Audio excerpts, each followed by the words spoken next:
Bien bonjour et bienvenue dans cette nouvelle vidéo. Si vous ne savez pas encore, je fais une vidéo par jour pendant 1 an et là je suis à ma 40e vidéo avec celle-ci normalement si tout va bien. Et je voulais reparler de l'objectif que j'ai déjà abordé en vidéo, c'est-à-dire que je me fixe beaucoup d'objectifs apparemment sur 1 an en ce moment. Ils n'ont pas été lancés en même temps, mais dès ce 1er janvier, je m'étais lancé le défi de regarder un film par jour pendant 1 an. Ou bien du moins 365 films par jour.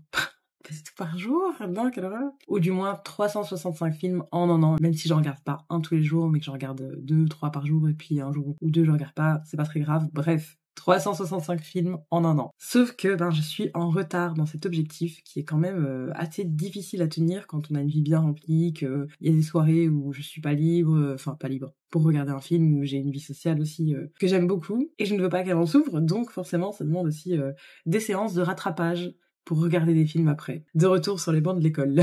Donc bref, je suis aussi partie 15 jours en Sicile, comme vous le savez. Bref, j'ai pris des vacances, j'ai eu un mariage, etc. en rentrant, je suis tombée malade, j'ai eu beaucoup de boulot avant, j'ai eu beaucoup de déboires avant ça. Donc on est finalement sur un gros retard, alors que j'avais déjà du retard avant ça. Ce mois d'août, il n'a pas été vraiment fructueux en termes de visionnage de films. Et donc là, je m'y remets à fond. Et j'ai toujours un problème, je pense que vous aussi, c'est assez universel. Quand on veut choisir un film, on est là et on cherche pendant des heures. J'exagère en disant des heures, mais on cherche et on cherche et on cherche dans le catalogue Netflix, dans le catalogue Disney+, sur Amazon Prime, que sais-je, on cherche, que regarder, et finalement ça me prend pas mal de temps. Et là je me dis, je ne peux pas me permettre de prendre tant de temps pour tergiverser et choisir mes films. Donc ce que j'ai fait, c'est qu'à un moment donné, je me suis posée, et j'ai sélectionné des films en fait que je voulais voir, qui avaient l'air bien, qui étaient bien cotés sur Sens Critique, que j'avais dans mes envies, et j'ai essayé de les programmer, sachant que si un jour j'ai pas envie de regarder tel sujet, telle thématique, je switch avec un autre. Mais l'idée c'est vraiment d'optimiser ça et de gagner du temps.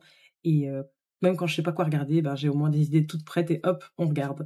Mais je me suis dit, pourquoi pas avoir vos recommandations de films qui sont vraiment pour vous à voir, même de films cultes classiques, parce que ils sont nombreux, on les a pas tous vus, c'est sûr, ou même de films récents, ou de films très peu connus, mais accessibles quand même, que je peux trouver et regarder. Bref, l'idée c'est partagez-moi vos films coup de cœur finalement, ou les films dont vous pensez qu'il faut vraiment qu'on les regarde une fois dans sa vie. Je pense que ça pourrait être très intéressant comme échange, et on pourrait même peut-être en parler. Je pense que, vu le défi que je me suis lancé, il y aura d'autres vidéos à suivre sur le monde du cinéma, des films, pourquoi pas des bilans de ce que j'ai regardé, pas tout, parce que je vais pas faire une review de 365 films. Là, je suis à 196, donc faites le calcul vous-même pour juger de mon retard. Mais voilà, donc j'attends en commentaire vos recommandations finalement, et je me dis que oui, après je pourrais prendre tous les petits films qui m'ont été recommandés par vous en commentaire et faire le débrief en vidéo finalement. Je pense que ce serait assez chouette. Donc voilà, je vais pas faire une vidéo plus longue que ça, à vos commentaires, et à bientôt pour une nouvelle vidéo. Bye!